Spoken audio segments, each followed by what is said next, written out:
క్షణక్షణం ఉత్కంఠం. సోము వీర్రాజు కోసం స్పెషల్ విమానాలు. ఎట్టకేలకు నామినేషన్. కట్ చేస్తే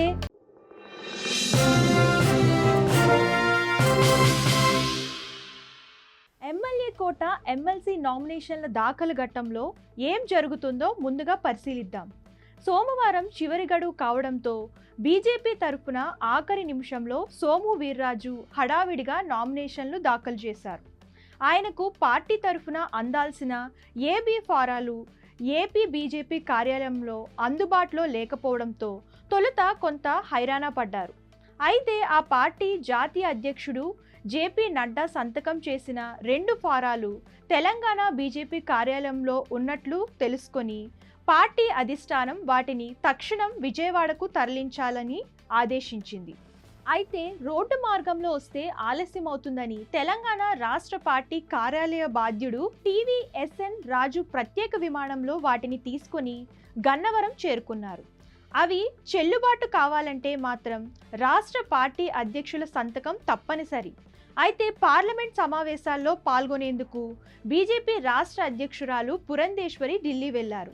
ఆమె అక్కడి నుంచి వచ్చేసరికి నామినేషన్ల దాఖలు గడువు ముగిసిపోతుందని భావించి ఆమెతో పాటు పార్టీ రాష్ట్ర ప్రధాన కార్యదర్శి కాశీ విశ్వనాథ్ రాజ్కు ఆథరైజేషన్ను ఆ పార్టీ కేంద్ర కార్యాలయం ఇచ్చింది.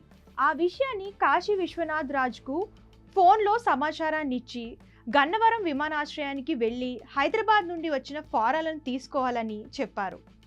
ఏలూరులో ధర్నా కార్యక్రమానికి వెళుతున్న ఆయన మధ్యలోనే ఆగి హడావుడిగా విమానాశ్రయానికి వెళ్లి ఫారాలను తీసుకొని నేరుగా అసెంబ్లీకి చేరుకున్నారు.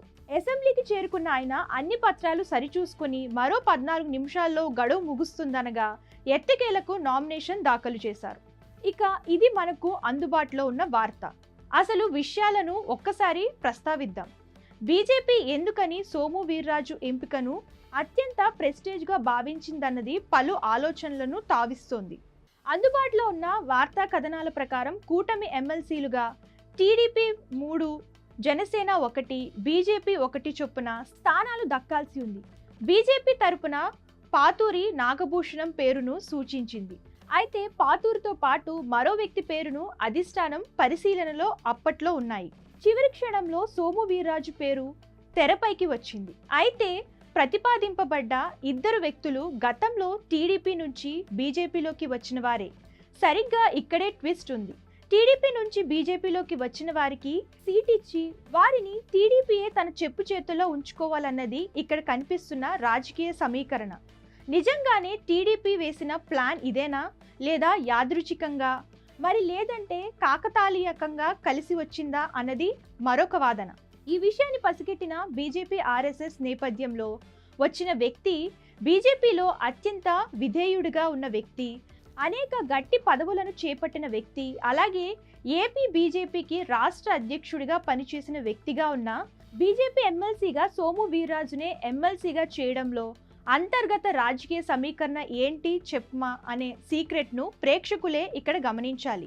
ఆంధ్రప్రదేశ్ రాజకీయాల్లో కూటమి పాలిస్తున్నా కూడా ఏపీపై తన పట్టును బిగిస్తూనే బీజేపీని మరింత విస్తరించుకోవాలనే ముందు చూపు బీజేపీదని స్పష్టమవుతుంది. దేశవ్యాప్తంగా అన్ని రాష్ట్రాల్లోనూ తన బీజేపీ హవాను పెంచుకోవాలన్నది ఆ పార్టీ సహజ నైజమని మరింత రూఢి అవుతుంది.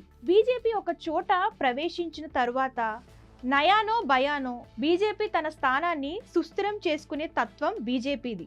బీజేపీ దేశంలోని 23 రాష్ట్రాల్లోనూ తన రాజకీయ ఆధిపత్యాన్ని నిరూపించుకుంటోందన్నది బహిరంగ సత్యం. ఇదే తరహాలో ఏపీలో కూడా బీజేపీ పాతుకుపోవాలన్నది బీజేపీ లక్ష్యం.